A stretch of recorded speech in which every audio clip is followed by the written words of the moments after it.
El despido del empresario autónomo.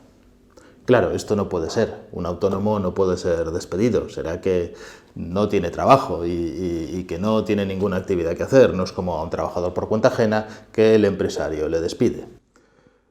Pero tiene derecho también a unas prestaciones si se les acaba su trabajo, si se les acaba su actividad, si nadie le contrata después de haber estado trabajando durante un cierto tiempo. Pero ¿cómo es tratado? ¿Le vamos a tratar igual que a un trabajador por cuenta ajena? Pues resulta que no.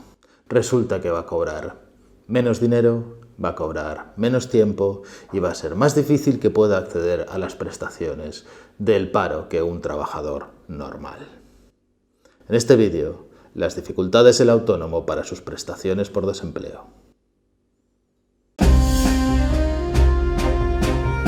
Soy Josep Ruaix, abogado, colegiado ICAP 21814. En este canal de YouTube quiero compartir contigo mi experiencia para que de algún modo te sea útil en la vida. También espero aprender de tus comentarios. Te invito a que te unas a mí en la búsqueda de la verdad, aunque sea subjetiva, cada semana en Ruaix Legal TV. Cuando un autónomo cesa en su actividad, es decir, ha perdido sus clientes y no tiene trabajo, tiene derecho a tener determinadas prestaciones como el desempleo. Se le reconocía hace unos años que tenía el desempleo, pero de una forma muy tímida.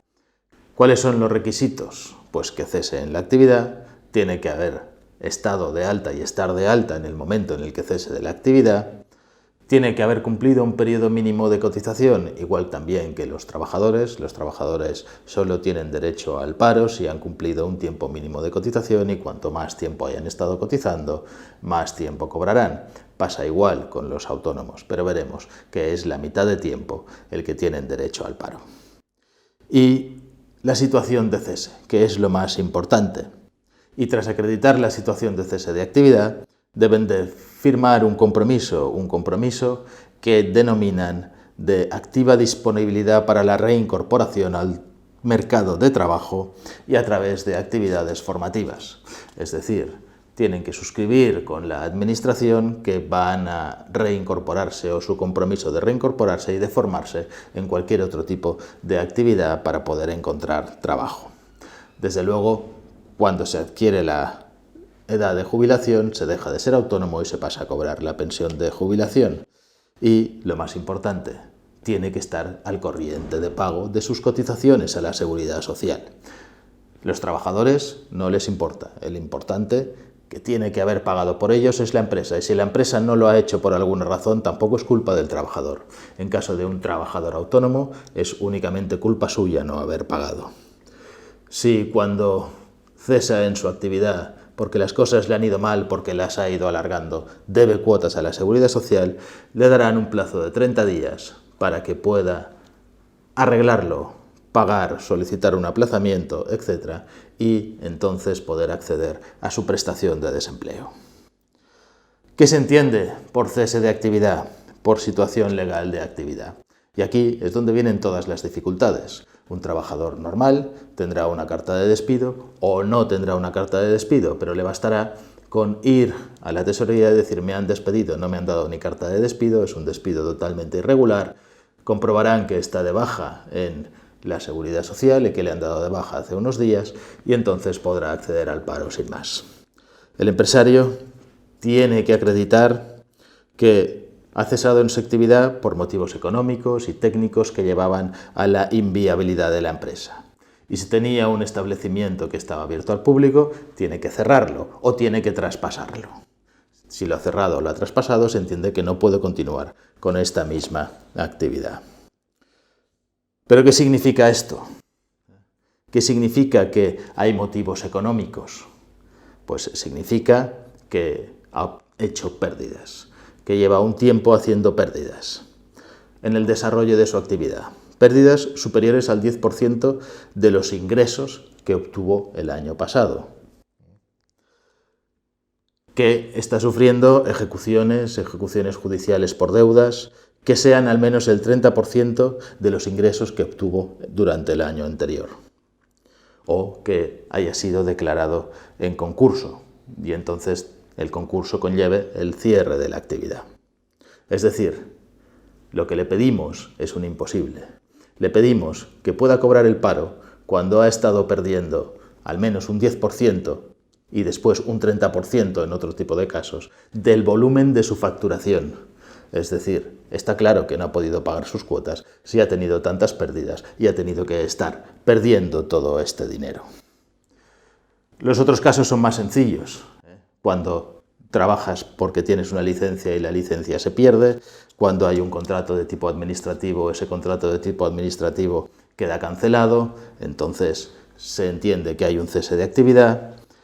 Cuando hay una situación de violencia de género, también se puede acceder al cese de actividad, pero de violencia de género entendiéndonos que estábamos trabajando con un familiar que también era autónomo en este sentido, o cuando hay un divorcio o una separación matrimonial que conlleva la pérdida del trabajo, siempre y cuando puedas acreditar que hacías funciones de ayuda en un negocio que fuera de carácter familiar. ¿Y cómo se acredita todo esto? Pues se acredita, y lo especifica la ley, que se acredita mediante declaración jurada del autónomo que lo solicita, pero es que además tiene que acompañar toda una serie de documentos. Cuando hable de motivos económicos, tendrá que presentar sus declaraciones de Hacienda, tendrá que presentar su contabilidad, tendrá que presentar los documentos de embargo, tendrá que justificar además que todo eso hace que su empresa sea inviable, porque la Administración podría considerar que aún y así tenía posibilidades de continuar adelante y que su negocio era viable si se esforzara un poco. En el caso de que haya un cese de actividad por temas de violencia de género, hay que acompañar un escrito en el cual se explica cuál es la situación. Se tiene que adjuntar una orden de alejamiento o una orden de protección del afectado o un informe del Ministerio Fiscal en el cual se dé a conocer que se trata de una víctima de violencia de género, o un informe del Ministerio Fiscal en el cual se indique que puede ser una víctima de violencia de género porque existe un juicio al respecto. Y en el caso de la separación, hay que además acreditar que la separación es real, es efectiva, que existe una resolución judicial o que existe un convenio firmado de separación y que ese convenio conlleva la pérdida del negocio o la separación del negocio. Es decir, si todavía no hemos firmado un convenio de separación, pero nos hemos separado, dijésemos de hecho, y vamos a tardar 2 o 3 meses, no podremos presentar nuestra solicitud hasta que podamos demostrar que existe la documentación que está judicialmente firmada para poder acceder a nuestra prestación por desempleo. Cuando se trate de autónomos económicamente dependientes, es decir, autónomos que trabajan para un único cliente obteniendo de ese único cliente el 70% de los ingresos y el resto el 30% por más, es algo más sencillo. En estos casos el trabajador autónomo dependiente lo que tendrá que demostrar es que le han despedido. En cierta forma, necesitará una carta o un documento en el cual el empresario principal de ese 70% le explique que ya no puede continuar trabajando con ellos, que ha perdido su 70% de ingresos u 80% de ingresos por la causa que sea.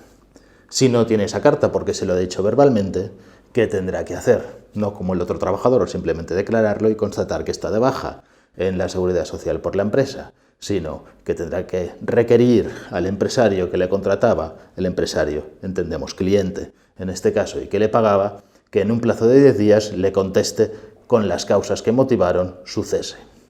Si en este plazo de 10 días no lo hace, entonces podrá ir a la Seguridad Social y, acreditando efectivamente que no le ha respondido, tener por bueno el cese. Pero es que aquí, además, tenemos que tener en cuenta que hay otro requisito para poder acceder, y es que no tengas otras fuentes de ingreso. Que no tengas otras fuentes de ingreso que no sean de este cliente. Si era tu único cliente y con él facturabas el 100%, habrás cumplido con el requisito. Pero si te queda un 20% de actividad de otros clientes y estás realizando esta actividad insuficiente para vivir, tendrás que parar y darlos de baja a todos ellos. Porque si no, seguirás teniendo una serie de retribuciones que no te permitirían acceder al paro, aunque lo que ganes sean 200 euros y la cuota que tengas que pagar a la Seguridad Social por autónomo sea de 300 euros.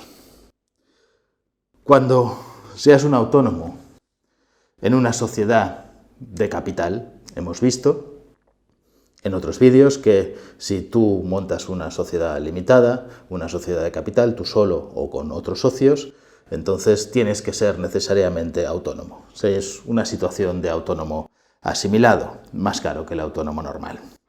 Y resulta que la empresa cierra. Una empresa que puede ser mayoritariamente tuya, que es el caso en el cual tienes que ser autónomo.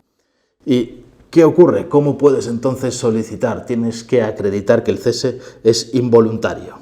Tienes que volver a acreditar que la empresa ha incurrido en pérdidas, por pérdidas que tienen que disminuir el patrimonio neto por debajo de los 2/3 de tu capital social. Dicho de otra forma, si la empresa ha ido acumulando durante varios años 100 euros de patrimonio y después resulta que su capital social era de 50, cuando haya perdido ese patrimonio y llegue a 20, resulta que habrá perdido más de los 2/3 de su capital social y entonces tienes derecho a pedir eso. Sin embargo, tenemos que tener en cuenta que la empresa se considera que está, por la ley de sociedades de capital, en quiebra técnica, se ha perdido más de la mitad de su capital social, es decir, si estamos en el 50%. ¿Y eso qué significa para que nos entendamos?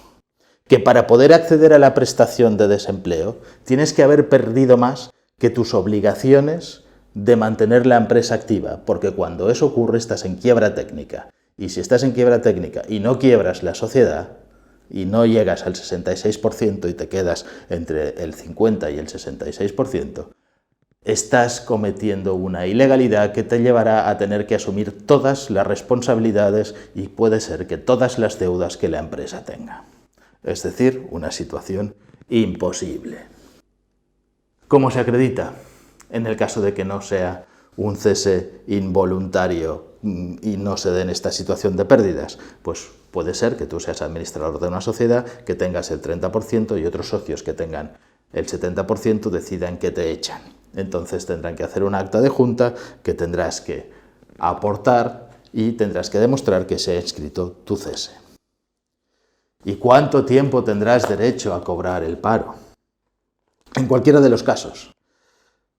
¿Qué periodo de cotización tienes que haber cotizado para tener derecho a cobrar el paro?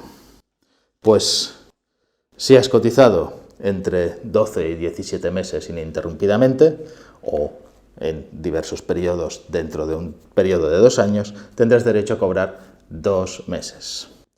Si has estado cotizando hasta 23 meses, tendrás derecho a cobrar 3 meses.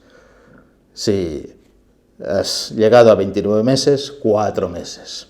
Y cada 5 meses más, hasta que cumplas los 48 meses máximos, que son 4 años. Cuando hayas cotizado 4 años, tendrás derecho a un año, 12 meses de paro.